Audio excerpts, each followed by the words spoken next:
Madam, लगातार 2 दिन से आप प्रचार में हैं, पूरी तरह से आश्वस्त भी नजर आ रहे हैं, क्या कहेंगे? जी, मैं ये कहूंगी कि आने वाली 10 तारीख को कमल जरूर खिलेगा।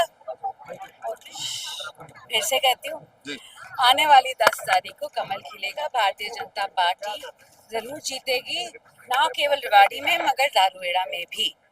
2 दिन रह गए मतदान में। कांग्रेस जहां निकाय चुनाव के चुनाव हो रहे हैं, वोट चोरी का आरोप लगा रही है, या किस तरह देख रहे हैं मैं आप? ऐसे देखती हूँ कि हारने से पहले ही बहाने इनके शुरू हो जाते हैं। जी, अब जब भी वो हारने के कगार पे होते हैं तो बोलने लगते हैं वोट चोरी। अरे वोट ही नहीं दिया अभी तक जी, तो पॉइंट ये है कि जो जन से लाभ हमारे कार्यक्रमों में आ रहा है, जी। जो उत्साह और जोश हमें दिख रहा है, तो मुझे तो लगता है कि एक तरफा ही सभी भारतीय जनता पार्टी की तरफ वोट देना चाह रहे हैं। सद्भाव यात्रा कांग्रेस की आ रही है, कल राहुल गांधी भी गुड़गांव में आ रहे हैं।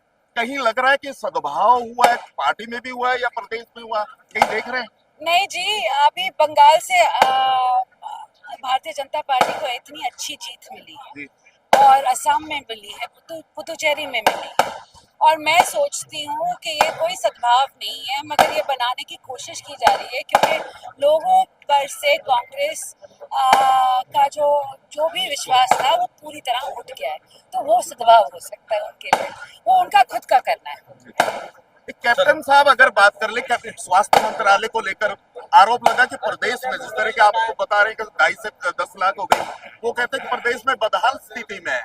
अरे भाई, कप्तान साहब अगर कुछ अच्छा कह दे ना तो मैं बहुत ही आश्चर्यचकित रह जाऊं, मगर ये जरूर कहूंगी कि लोग जानते हैं कप्तान साहब के कहने पे ना कहने पे कोई फर्क नहीं पड़ता।